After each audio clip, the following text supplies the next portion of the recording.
Maps of Israel or Palestine, or the area known as Israel-Palestine or Israel and the Palestinian territories, might seem confusing to the uninitiated, and there's a lot of reasons for this. I have another video explaining this a bit more, but Palestine was one of the 5 new countries created in what had been the Ottoman Empire before the end of World War I. It came under control of the British under what was called a mandate government. It was kind of a colony because the British government had the highest governing authority, but it was also meant to be a temporary situation until the British considered these mandates ready for independence. This was Palestine when the mandate started in 1920. The British government had told the Zionist organization that Britain supported a Jewish national home, so they allowed a certain number of Jews to immigrate and establish neighborhoods, businesses, schools, and other institutions here. The population of Palestine had been and continued to be predominantly Arab. By the mid-1930s, conflicts between Jews, Arabs, and the British administration had multiplied. And one British committee suggested splitting the Mandate territory into 2 states, one Jewish and one Arab, with an internationally administered zone. This didn't happen, but by 10 years later, the British faced an enormous recovery after World War II, not to mention the enormous costs in India during its partition and independence from Britain in 1947, and managing the government and conflicts of the Palestine Mandate was too costly.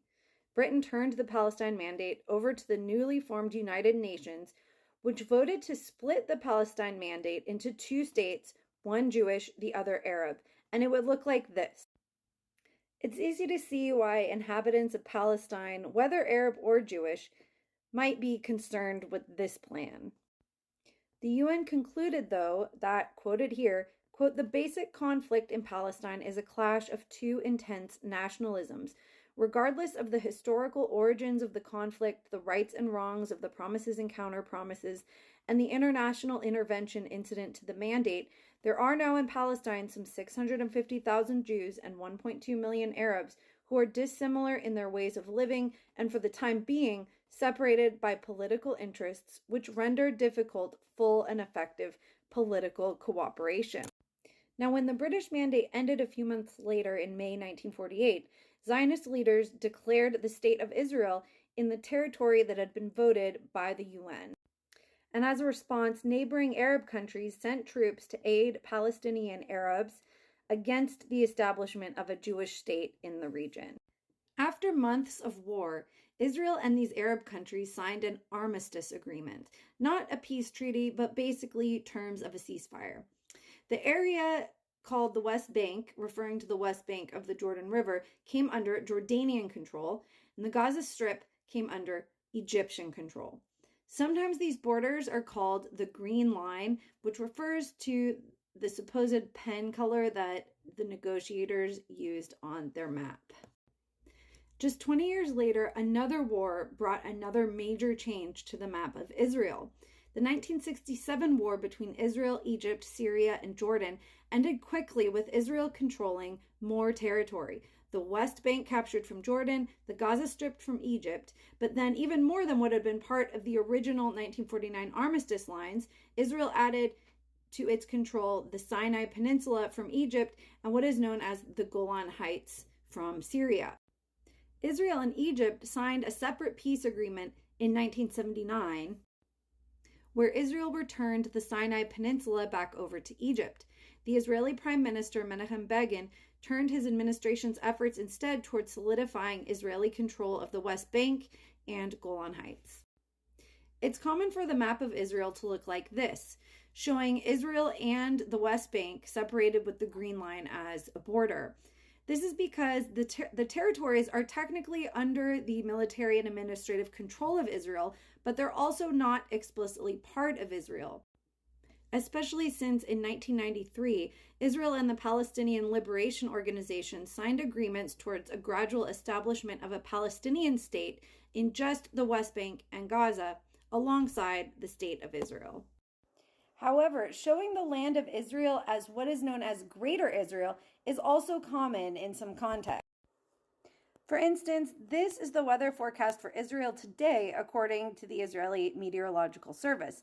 It's just one country as far as the map is concerned.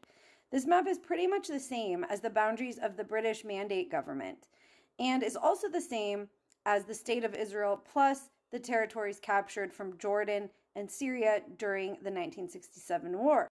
Having the entirety of the land of British Mandate Palestine, or maybe even further, has been a plank of certain Zionist political platforms since the 1920s. It's also been considered important for religious groups, both Jewish and Christian, since the 1967 war. And some Israeli leaders still advocate for official annexation of the territory beyond the Green Line.